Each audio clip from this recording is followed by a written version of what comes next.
And we're back. So today is our integration and conscious embodiment session. So we assume it looks like most of you already had some kind of work with ancestors and constellation. We are still honoring our ancestors, and this is work about receiving our ancestors in our life, receiving the gift of life, and untangling the family trauma that we might have inherited from our family system. Um, However, this today's session specifically is focused on embodiment practices. Um, and I want to really honor and welcome the knowledge that we have within the group. We have several wellness and holistic practitioners. So at any point, if you feel like you have something valuable to add to this practice or comment, please feel free to do so. This is collective sharing. Um, and I want to especially welcome our dear Dr. Lane Cawthon, who is here going to be sharing his tremendous knowledge in the ancient Chinese practices and practical knowledge as a modern Western practitioner. Dr. Lane has been living in China for the last 10 years and studying and teaching Tai Chi and Qigong, um, as well as continuing his chiropractic practice. So there's a lot to pick up. And Dr. Lena would like to welcome you and your ancestors and your teachers to this circle. So all of us have place and we're ready to learn from you.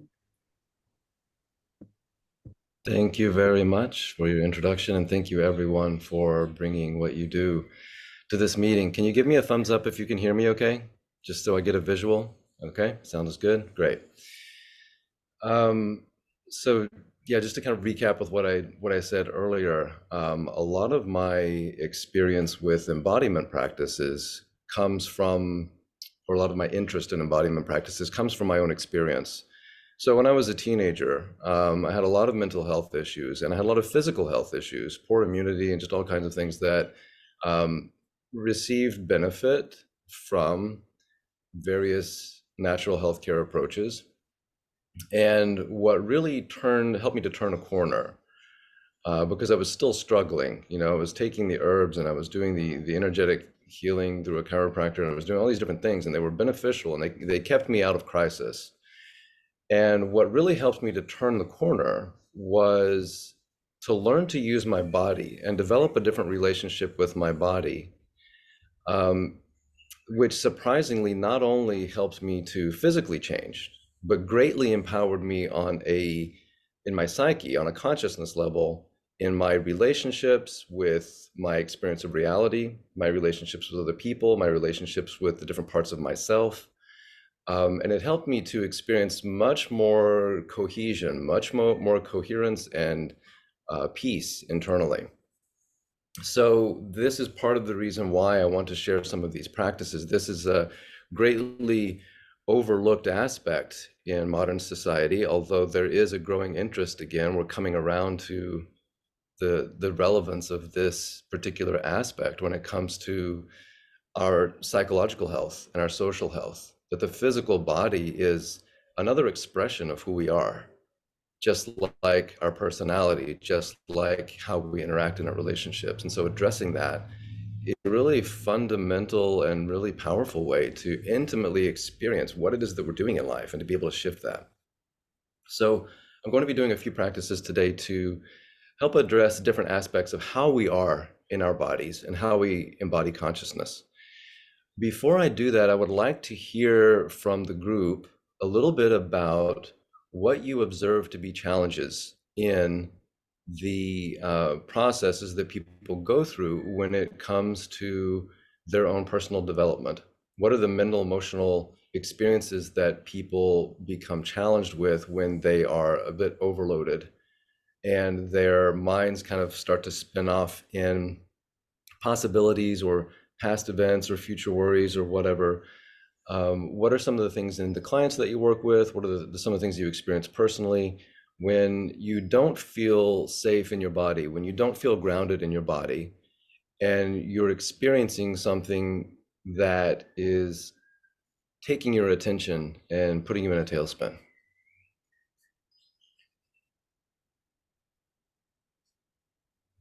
Feel free to unmute yourselves if you just want to throw out some things, where you can tap in the chat group. How do people experience those things? Are there particular symptoms? Are there particular things that you notice that they do? Are there I think commonalities? anxiety, a lot of anxiety. And I mean, I think in the part, I mean, this is my own experience and also the clients that I've worked with. A lot of health issues, but that keeps surfacing, especially for women. Um, I see the traits of violence and abuse, uh, um, and that also creates a lot of anger. Um, I'm not too sure if I'm answering you in the right way, or is this the answers that you're seeking? But these are the common traits that I see, especially from our part of the world. A lot of violence, a lot of abuse, a lot of anger, a lot of conflicts and disruptive behaviors, anxiety, nervousness, depression. Yeah. Thank you. Thank you. Yeah, so what I'm looking for is those things when people are overwhelmed, when they feel like they're not okay, they're not uh, able to feel safe in their own process. What kinds of things are they experiencing? And you answered that: the anger, the depression, the anxiety, yeah, and health issues too, like you said. Yeah. Good. Thank you. Anyone else?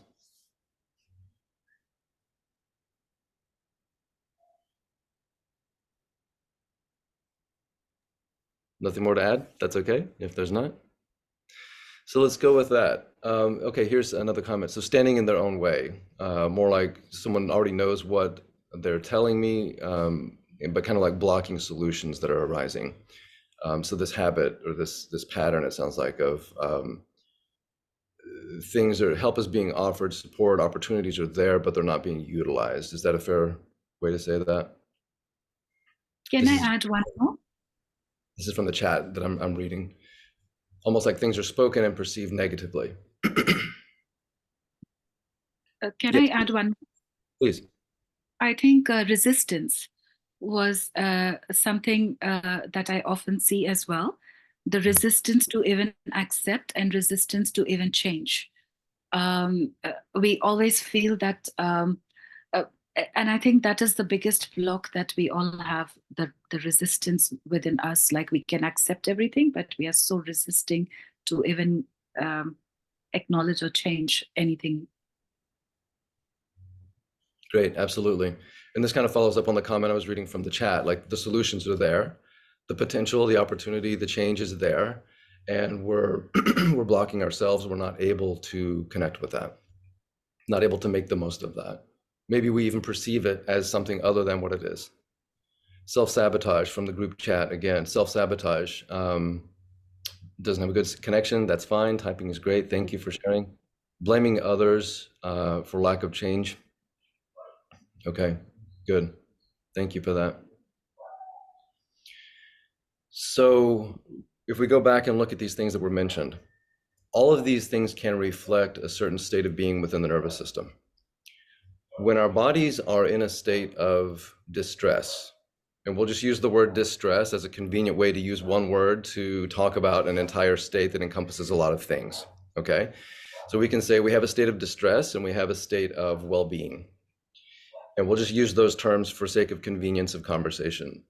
When our bodies are in a state of distress, our nervous systems are primed to keep us alive.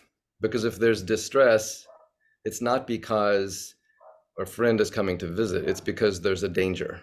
If there's distress, there's a perception of a threat. And if there's a threat, we need to keep ourselves safe primarily. Number one goal. So in order to survive a stress, our bodies will, number one, resist doing anything that's unfamiliar. Because if it's unfamiliar, there's a chance of failure. When the tiger's chasing you, you don't go down the trail that you don't know where it leads to. You go down the trail that goes to the cave that you can squeeze through so that you get away from the tiger. That's what you did last time. That's what works. That's what you keep doing. So you're biologically made to do this, even if you want to try something different. there's a projection into the future. We start looking at what could happen here, and we start feeling anxious about that. Again, if what we perceive to happen in the future is not something that we feel we have any power to overcome, and the future looks bleak, we get depressed, we get resigned, we get hopeless, because the future looks like there's no possible resolution. When our bodies are stuck in that state, and when I say body, I mean parts of our nervous system that can express those defensive responses to life. When those parts of our bodies are in that survival state, and our brain doesn't feel like it's safe to feel them and to experience that, because maybe we're scared. Maybe we believe, yes, we're going to die. It's going to hurt a lot. I don't want to feel this. I'm disconnecting, right? Maybe we're being abused and we just do not want to feel our bodies. Maybe it's because we feel like I'm angry. It's not okay to be angry. Every time I've been angry in the past, I've been ignored by my family. I feel unloved. I feel rejected. I feel isolated. I can't tolerate being angry. I can't feel this anger in my body. It's not safe to be angry. If I'm angry, I'm alone and I'm unloved. Whatever the reason is, when we're in that state of distress, our nervous system disconnects from the threat in whatever way that it can. And that includes a lack of awareness on those parts of our bodies where we're experiencing that response to the distress. It includes a lack of emotional connection to the experience of feeling that stress. And there's a lack of resolution to the experience of whatever it is that I don't want to experience. And the power in that moment seems to come from outside, right? The problem is outside and the power to fix it is outside.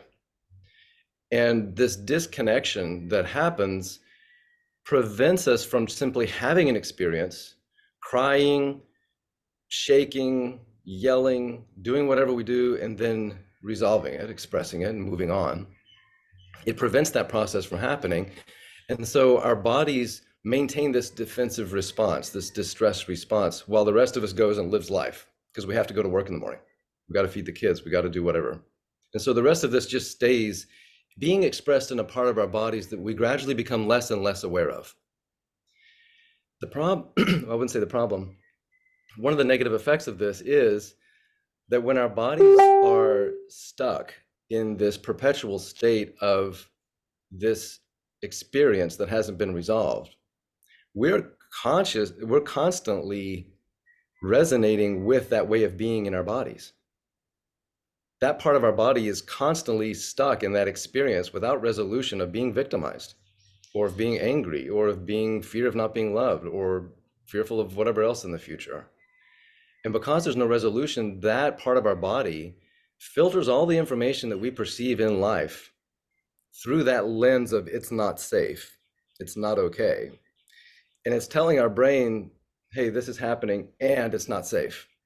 And this might happen and that's not safe.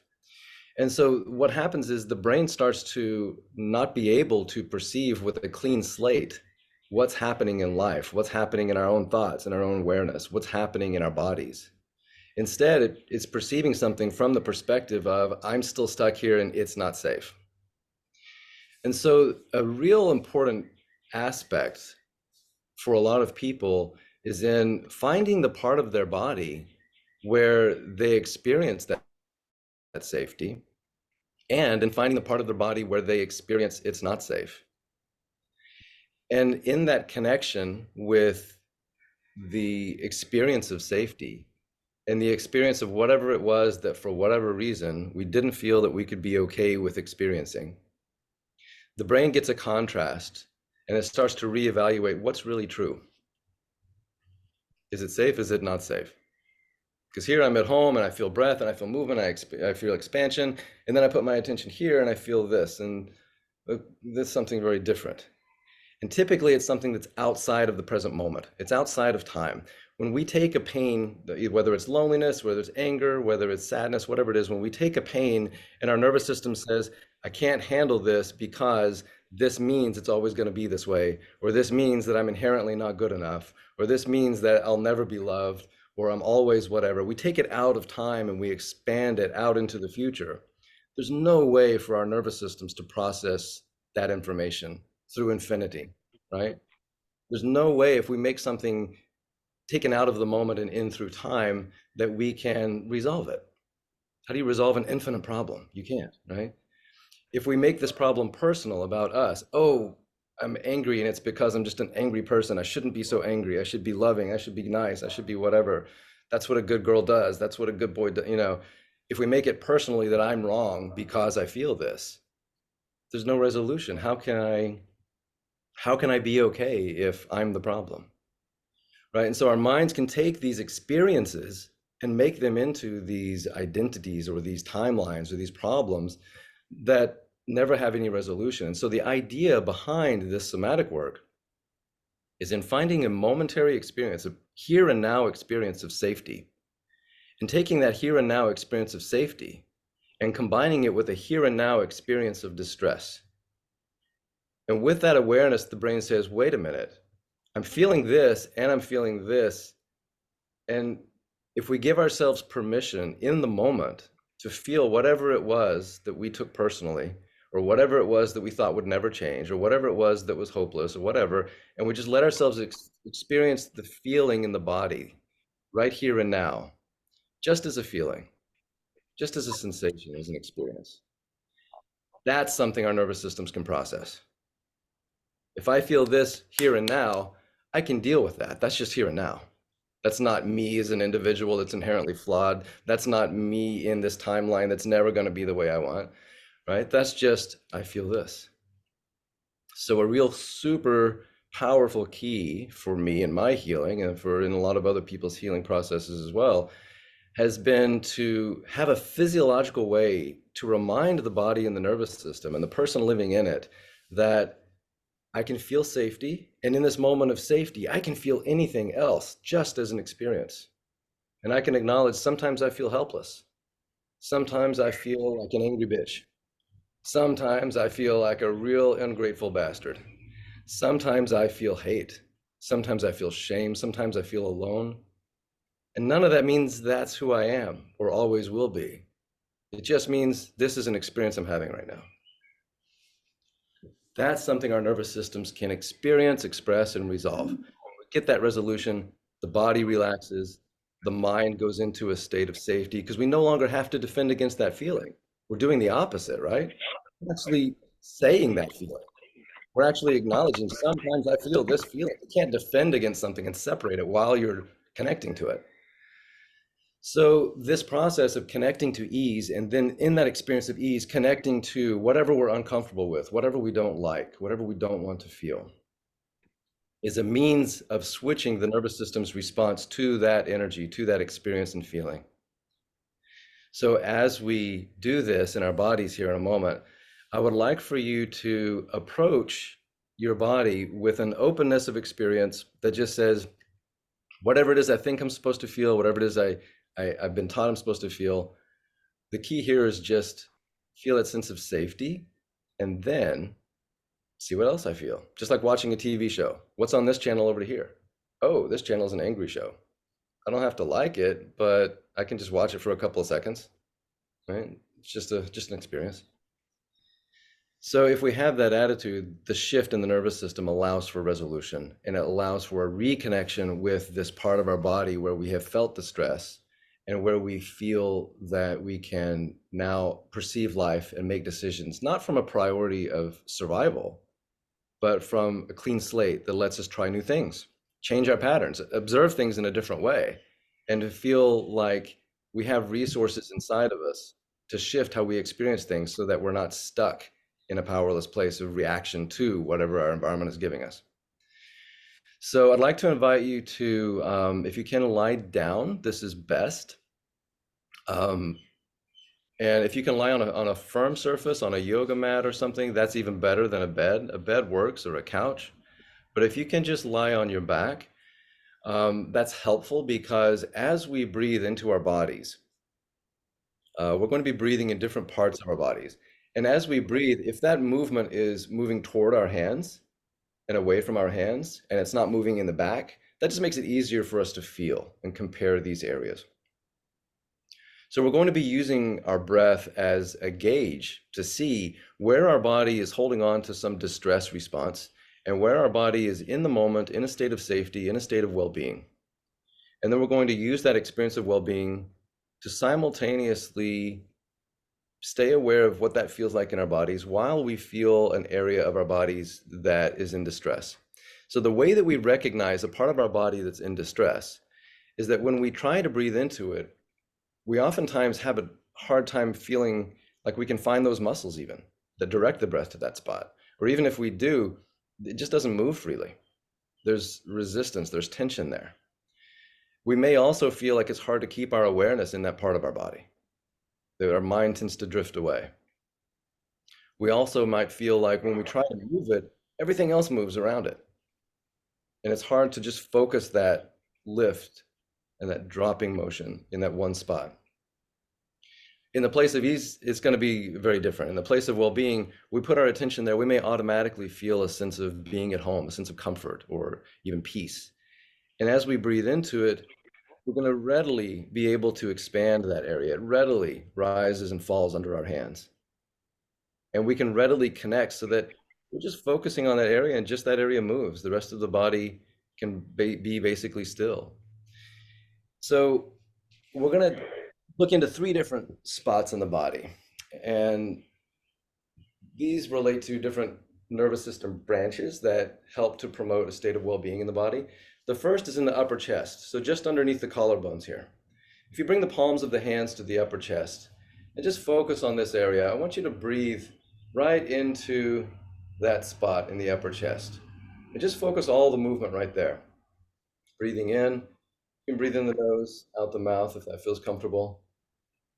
And if your knees are help to relax the abdominal muscles, help make it easier to isolate the movement. So as you're breathing there with the hands on the chest, just focus that rise and fall under your hands in the upper chest. Notice how easy or difficult it is to hold your attention there. Notice what it feels like emotionally when you feel that part of your body, keeping your attention not on your hands, but on the chest.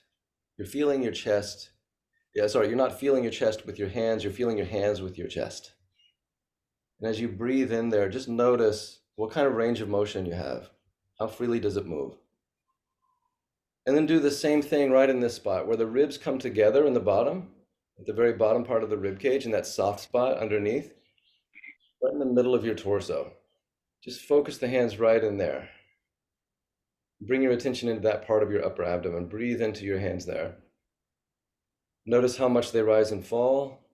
Notice if the movement occurs right under your palms or if it goes above or below. Notice how it feels to put your attention there. And you can take a slightly faster than normal breath just to check out the movement. It doesn't have to be a slow breath. Actually, a slightly faster than normal breath will actually give you more contrast so that you can feel what that area feels like. And now bring your hands down to your navel, right in the middle of your abdomen. Bring the breath under your hands there. And as you compare that spot, expanding as you inhale, collapsing back toward your spine as you exhale. Notice how focused the movement is, or how difficult it is to focus the movement.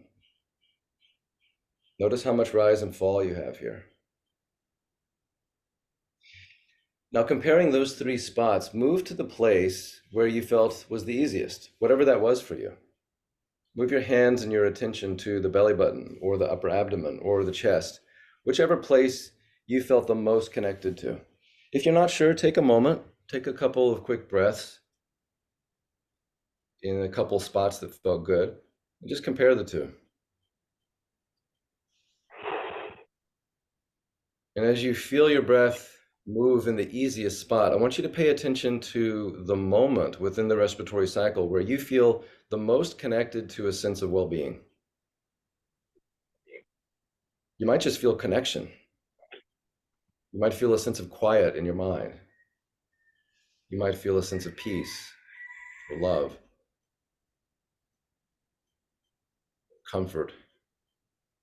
Might be on the end of the inhalation, might be on the end of the exhalation. You may feel a point where the muscles just release their tension and they just feel like they melt under your hands. Pay attention to how your mind and how your body feel at that moment.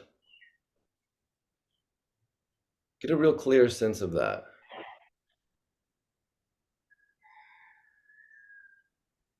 If you're not feeling that, maybe focus on the muscle movement in that area, just to accentuate the movement of the breath a little bit.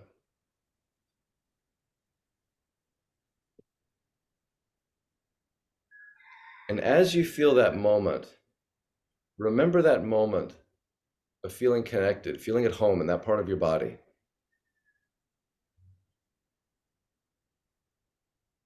And take the awareness, take the memory of that feeling, and bring your hands to the place that was not as easy to breathe into.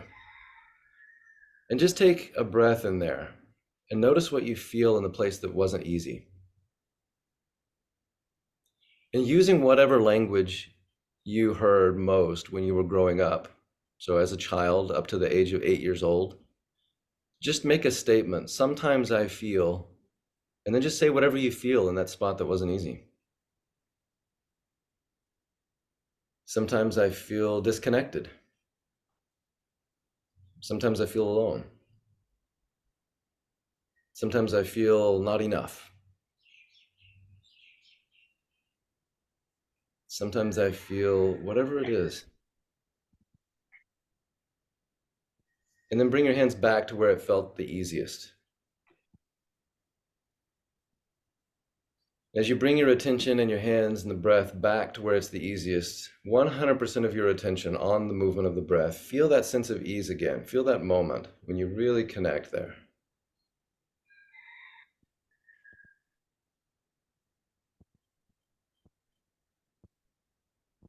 Taking that feeling in your mind, holding that awareness, bring your hands back to the place that wasn't as easy.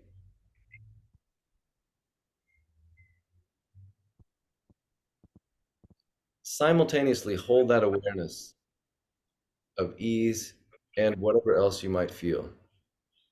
And the other part of the body may already move differently. It may already show signs of your nervous system being more okay with feeling whatever is uncomfortable there.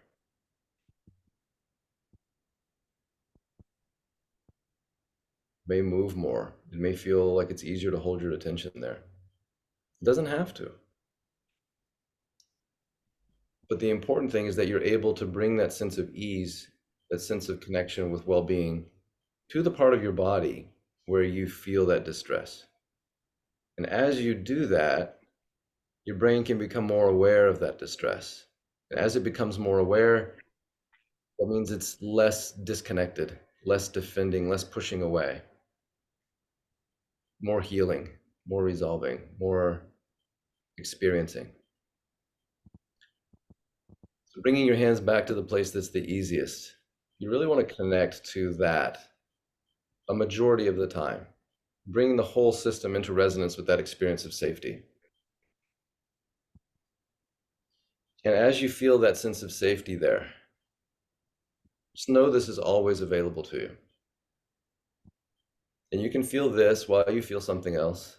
Doesn't mean one is real and one's not.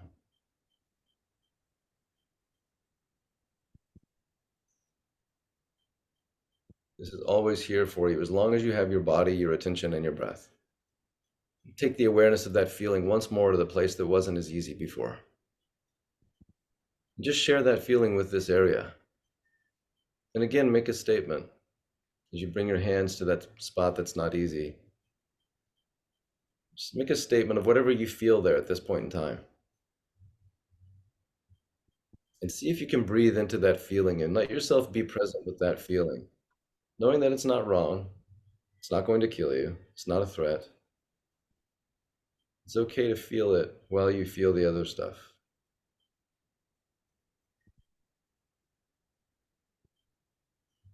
It's good to always finish up in the place where you feel most at ease.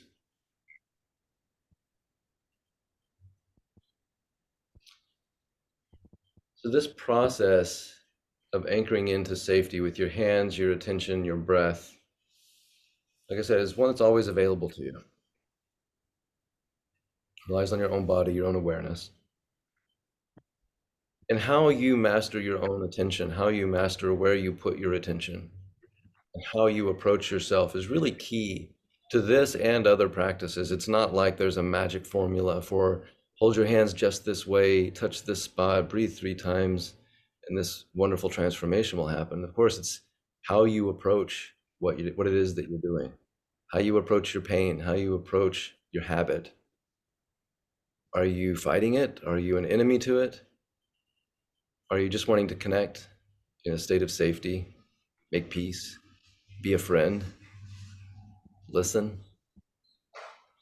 The more you can have that attitude, the more your body will change. And that part of your body or that part of your life that has a symptom of a childhood pattern or an ache or an organ dysfunction, whatever it is, will also be able to be addressed by your nervous system from a function of healing rather than disconnection and survival. So I'd like to invite you to sit up and come back on camera and share anything that you observed in doing this exercise, either in something that occurred in your body or something that you experienced within your awareness, a challenge that you had, a change that you had that you were proud of, whatever you want to share. I just want, if there's something significant that you want to share from this process, I'd like to hear it.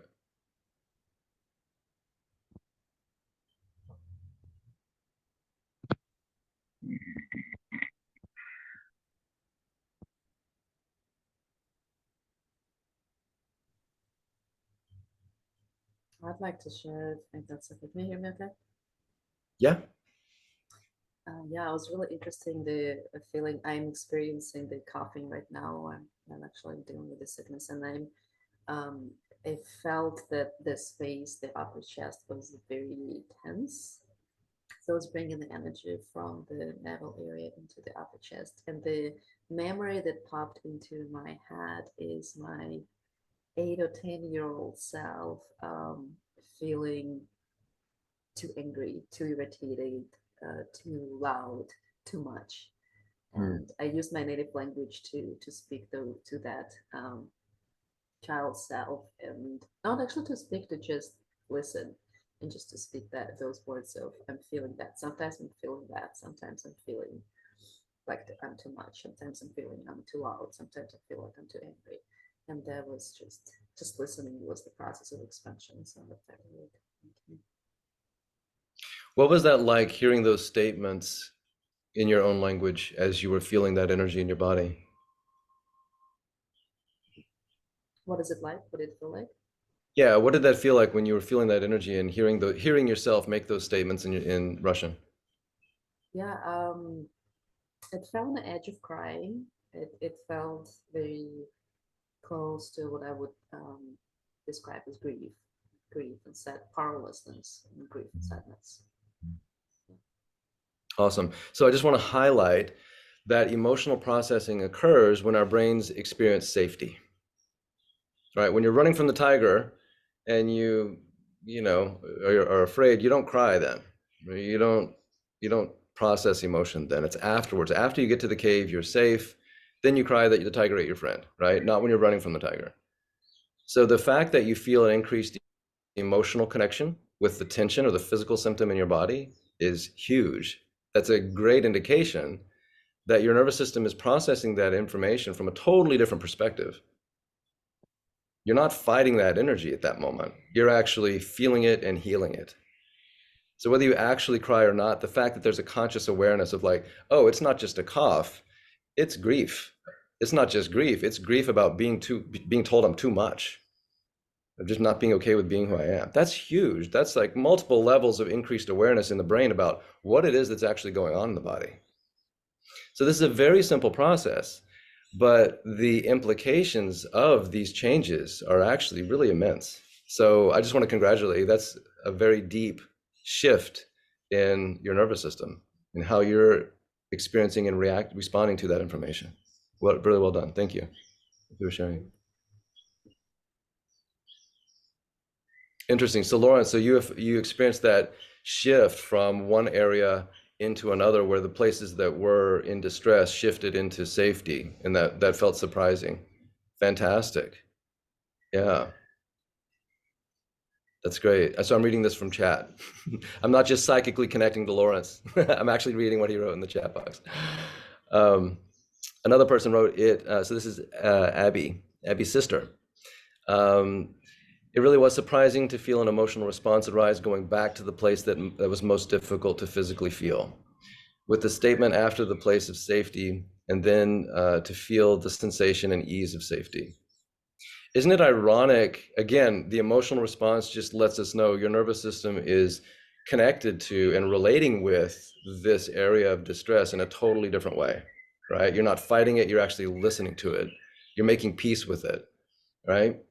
So that's fantastic. And then, as you said, feel that sensation of ease and safety. It's ironic that when we stop fighting something, we actually embrace it and say, "This is what I'm feeling," and we speak from that spot. Then all of a sudden, our experience of that feeling dissipates, or I'll just say, it just moves on to the next moment. So the way to get through the grief is to feel the grief. When you go into it, that's when you can come out of it. If you're refusing to go into it, there's no way to come out of it. And it's constantly there in front of your face.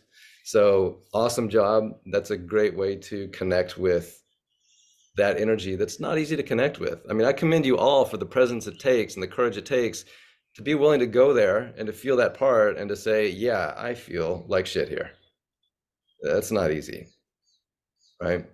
But as you do it, as you observe, it makes change. So yes, Danica, you had your hand up. I'd love to hear from you. I felt the safest above my chest, but whenever I hold it, I start to cough a lot. But I kind of always felt, and when I go down, I feel unsafe on my belly button. And the feeling that came up was afraid. Um, and I saw myself as well as an 8-year-old, Victoria. So it was, while you were speaking, it was kind of resonating in many ways. Me too was coughing constantly. But when you say to hold the space where you feel safe, and when I come up, I just keep coughing all the time, um, even though it felt the safest. Good. Yeah, so a cough is oftentimes what happens when a pattern of tension that disconnects us from our emotional experience is released. It's one way for the emotional brain to express. Our emotional brain has different ways that we're biologically wired to discharge activity. So one of those is through muscle movement. If you watch a baby, then you know what to do. They move a lot, right? So muscle movement is one thing. And that's an effective way to dissipate emotion. When we're angry, we hit a wall, we hit a mattress, we roll up some paper, gnash our teeth, right? Facial muscle expression is another type of muscle movement. Muscle movement is very important. Sound is another one that's very important. What else does a baby do when they feel something? They move and they laugh and they scream and it's just a sound, right? This is the language of the body. This is the language of emotion in the body. And we're all enculturized out of these expressions, but they're extremely powerful and vital to our emotional hygiene, our emotional clean slatedness to express those feelings and get that physiology out of our body. So when we resist that, our body creates tension not to let ourselves do that. When we let go of that tension, oftentimes coughing is a way to kind of reconnect with the emotion. Even the emotion of safety sometimes can be a lot to shift into when we really feel that on a deeper level. And so, yeah, that's great that you did that. Let yourself cough and focus mainly on the experience of well-being, in that area. So perfect. Yeah. So I hope this was did anyone else want to share anything? I'm not seeing anyone else. I'm looking at, okay. So this is something that is really helpful, even just finding where the ease is. If someone's in a crisis, this is a great thing to have them do. Just where do you feel you can bring your attention to your breath in your body where it feels easy to move. If you put your attention on your breath and your body, you're in the moment. You're out of time, right? All fear is about the future, and we're taking our attention out of the future and into here and now. Our nervous systems can handle here and now. It's a small chunk of time, less information. So it's a great way to help with someone in a crisis. Now, you can also work with a symptom. And Vika, I don't know how much time we have to this. I mean, I know that we're going until Yeah, we 10:30. have about 10 minutes for the Q&A right now, if you want to take some questions. Okay, yeah. Any questions?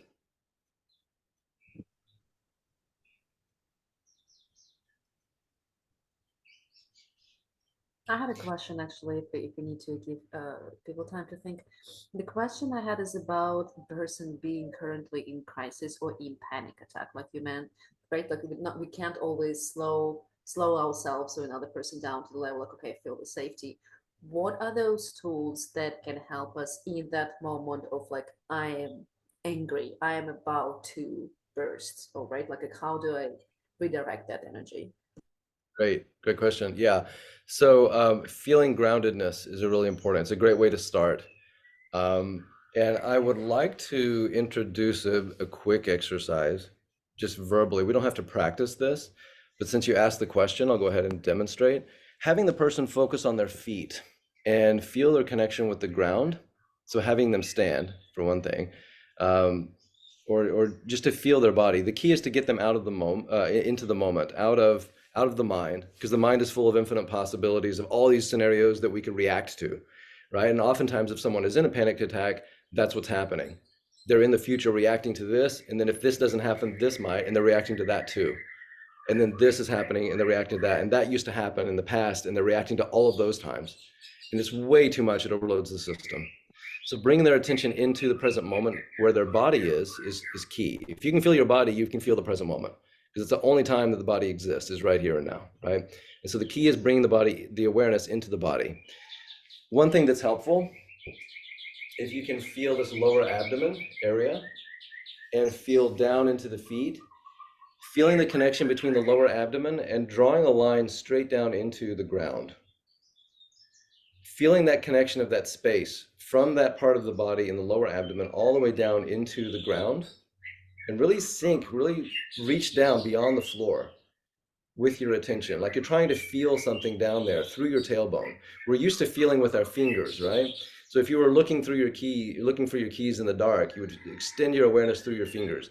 Do the same thing, except extend your awareness down through your tailbone into the ground, down through your feet into the ground. Feel what's underneath you. And if you can do that, you are extending your awareness through your body into the ground, and see if you can breathe down into that part of the body.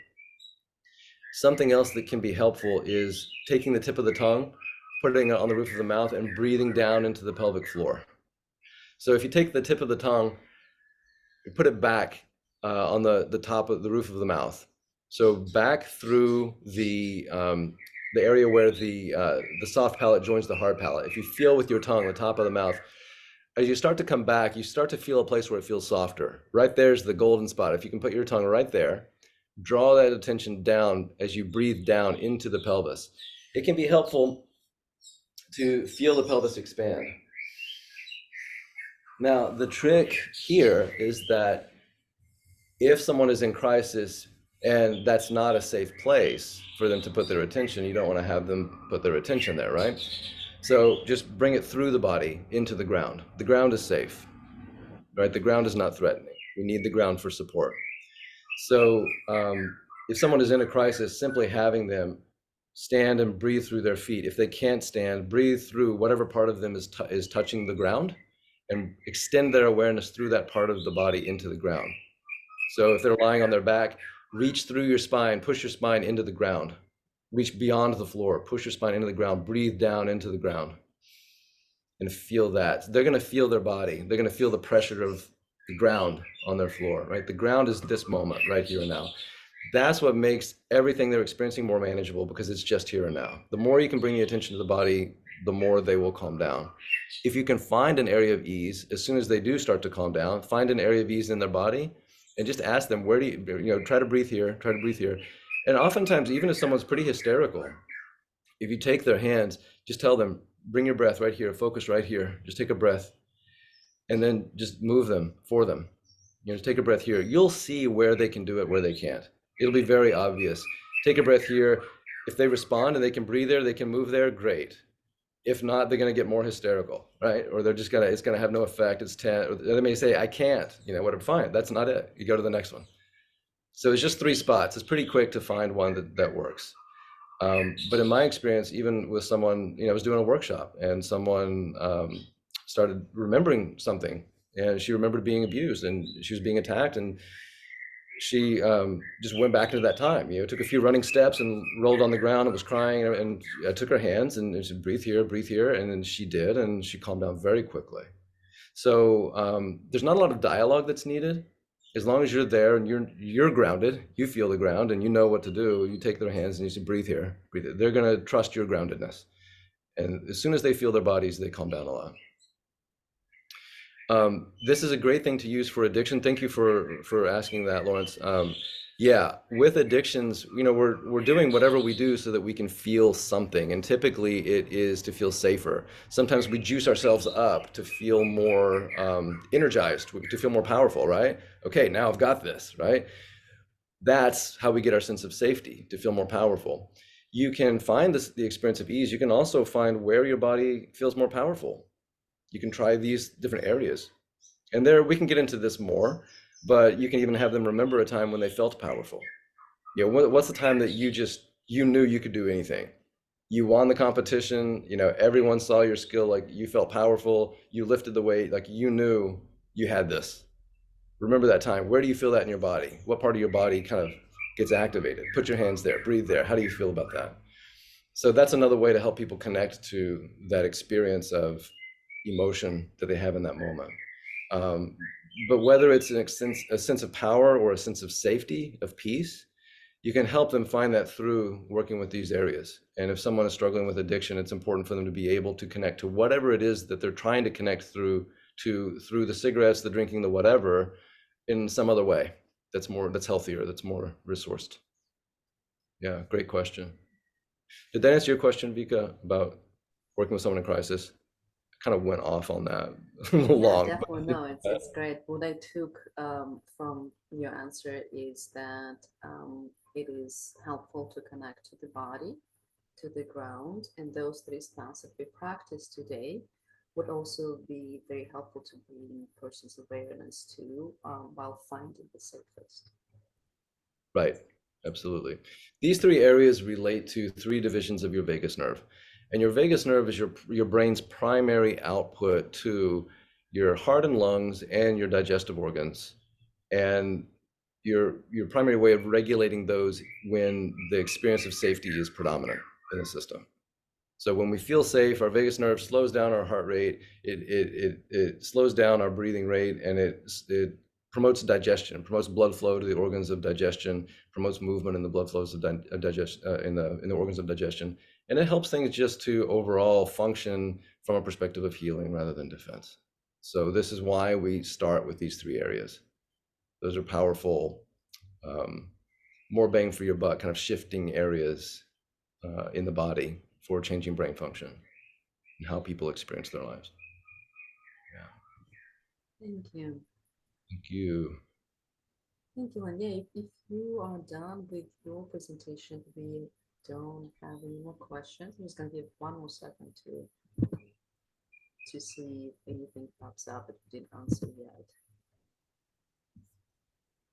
That's a great question. Where can I read more about this? The originator of somato-respiratory integration, his name, I'll put it in the chat box so that everyone can benefit from that. There is a book called 12 Stages of Healing. And the book actually talks about somato-respiratory integration, which is what I was just doing. And the book actually goes through these different exercises and the states of consciousness that they relate to. The exercises that are presented in the book are a little bit different from what he teaches practitioners. There are trainings that you can go to. I assume there still are. I haven't been to one in a long time, but there are trainings that you can go to learn how to facilitate SRI.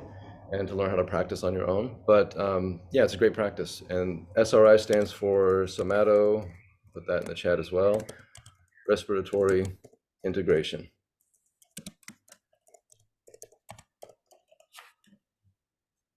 So I would like to, if this is something that people are interested in, I would like to present other exercises from somato-respiratory integration that people can use to address a symptom. Really great for addressing pain.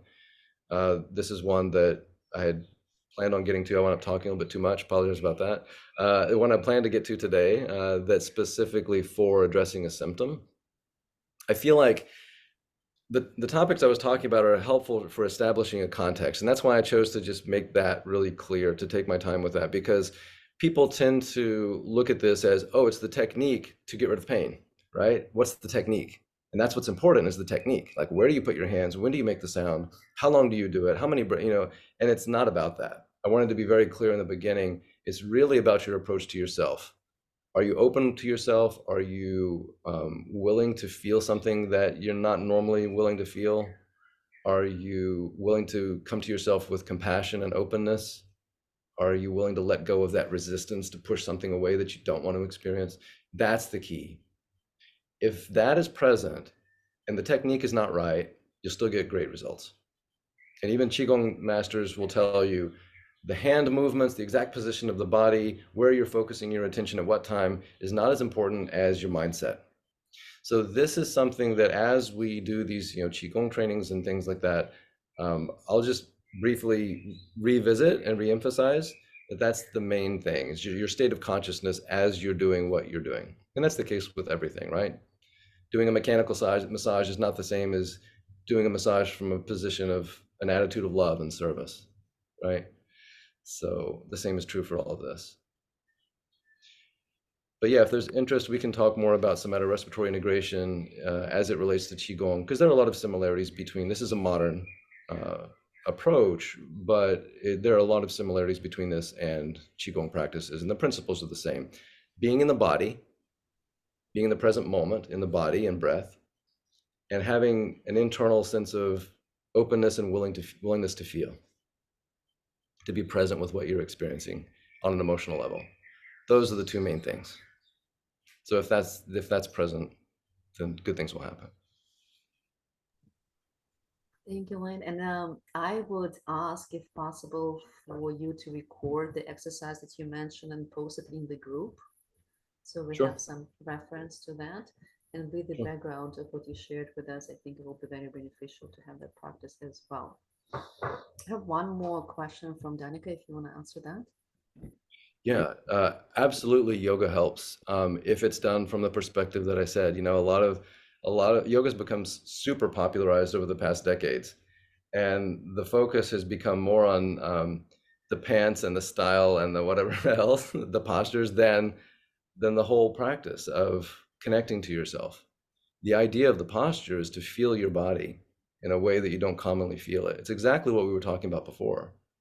Are you willing to step out of your normal routine and habitual perceptions so that you can connect to your body in a fresh perspective with a true willingness to feel what's there and explore and to relate to what's there?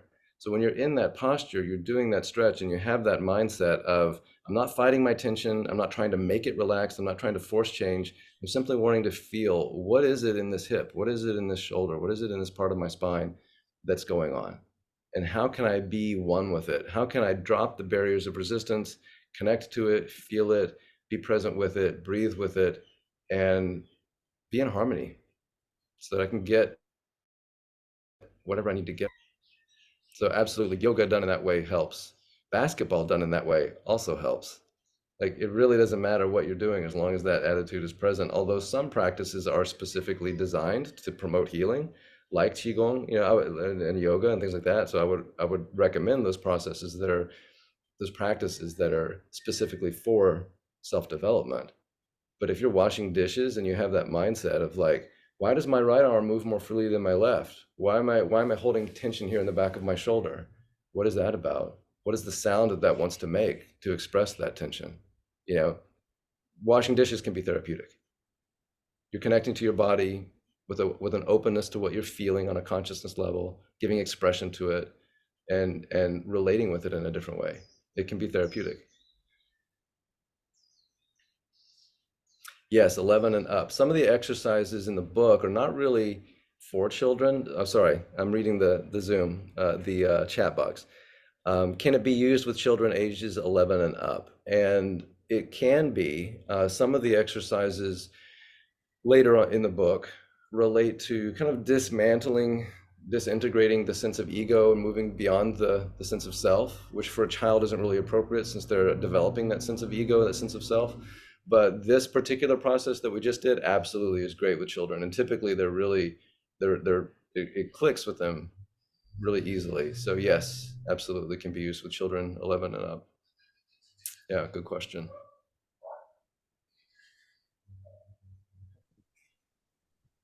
Thank you, Lane. I would love to hear people's responses in the group. If you have a question or if you have an experience of like, hey, I did this and my headache went away or whatever, just feel free to share in the group, just to let us know what your experiences are.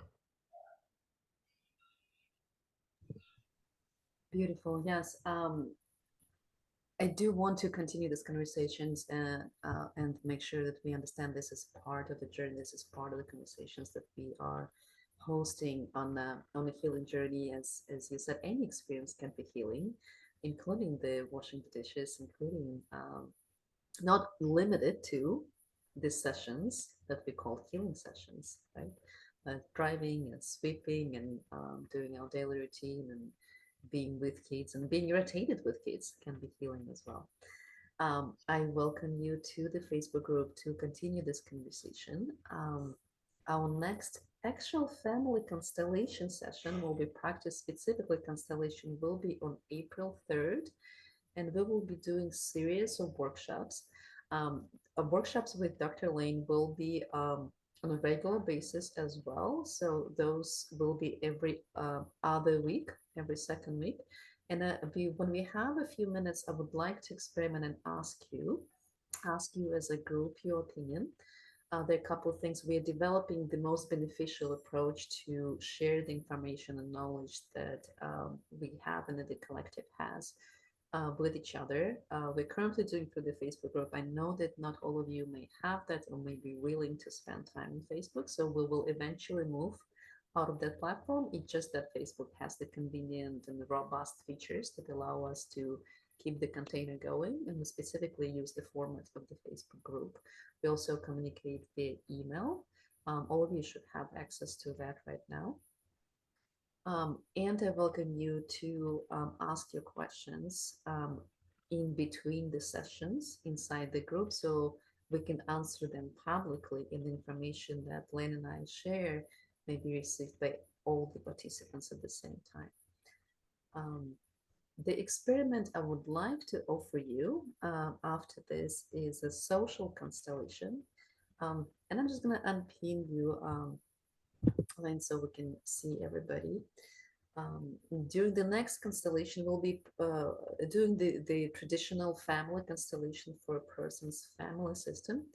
I would also like to see if you're interested in doing a social constellation, considering the social challenge. For example, such as our relationship with AI is one of the options, our relationship with technology, how we as a community, as a collective, build and develop a relationship with AI and living in the new world of artificial intelligence, our relationship with money and the social distribution of money, our relationship with peace and things that or events that interfere with our understanding with peace, and that may or may not involve our relationship with weapons and authority. So please, by a raise of hands, show me if you have ever participated or heard of social constellations.